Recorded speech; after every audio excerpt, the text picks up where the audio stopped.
حیا کیا صرف یہی ہے کہ میرا لباس ایسا ہو؟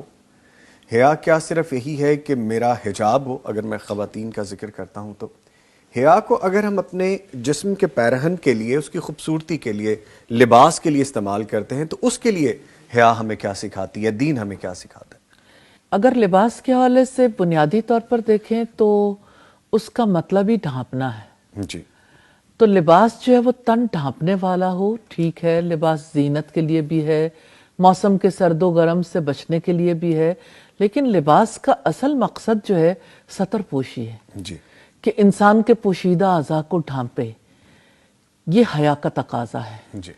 اور اللہ سبحانہ وتعالیٰ نے ہمارا ڈریس کوڈ جو مقرر کیا مردوں کا، خواتین کا، تو نبی صلی اللہ علیہ وسلم نے اس کو واضح کیا ہے کہ اس میں یعنی مجھے کہہ لینے دیجئے کہ آپ ایک عورت کا جو ڈریس گھر سے باہر ہے، سیدنا عبیدہ السلمانی سے کسی نے پوچھا کہ عورت کا جو حجاب ہے، ازواج مطہرات اس دور کی خواتین کس طرح سے اپنے بدن کو ڈھانپتی تھیں، تو انہوں نے ایک بڑی چادر اٹھائی اور اس طرح سے اپنے اوپر اوڑھی کہ صرف ایک آنکھ کھلی تھی، ہاتھ بھی ڈھانپے ہوئے تھے، یعنی پورا بدن چھپ گیا تھا.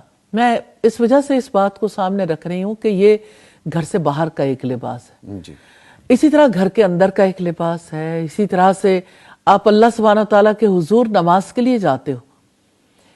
کل مجھ سے ایک خاتون نے کہا کہ بہت اچھا ہو گیا کہ یہ نماز کے لیے ہم جب مختلف کنٹریز کے ایئرپورٹ پہ جاتے ہیں تو وہاں پہ خواتین کے لیے جو ہے وہ باقاعدہ سکارفز ایسے رکھے ہوتے ہیں اور نیچے پہننے کے لیے بھی ڈریس ہوتا ہے تاکہ ان کے وہ اعضاء جو اگر کھل جائیں تو نماز ادا نہیں ہوتی تو وہ چھپا سکیں. جی.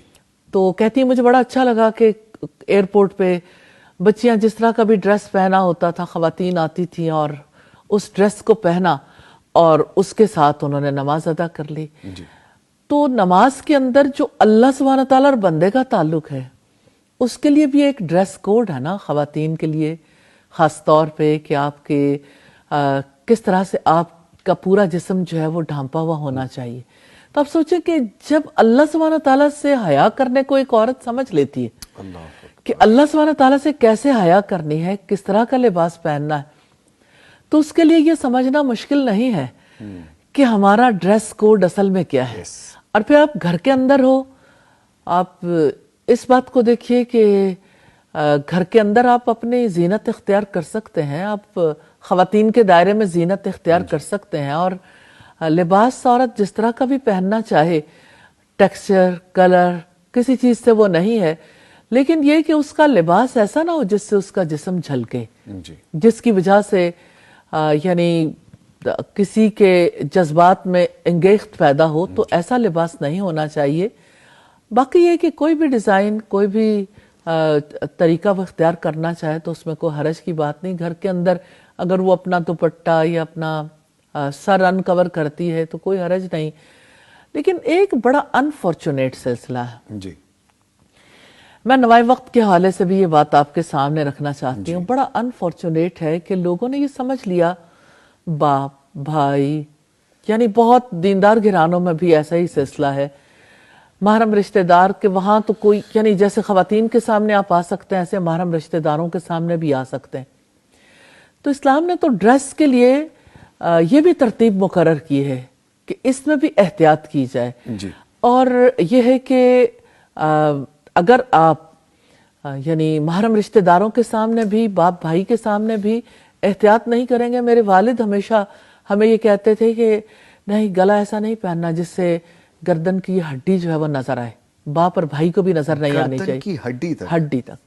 تو اب یہ کہ جس طرح سے یعنی بازو ہیں تو بلا ضرورت اوپن نہیں کرنے چاہیے، لیکن اگر کہیں تھوڑا بہت اوپر نیچے ہو جاتا ہے تو کوئی ایسی بات نہیں. آپ کے ٹخنے نظر نہیں آنے چاہیے محرم رشتہ داروں کے درمیان بھی، لیکن اگر کہیں کام کرتے ہوئے ہلکا پھلکا ایسا ہو جاتا ہے تو کوئی بات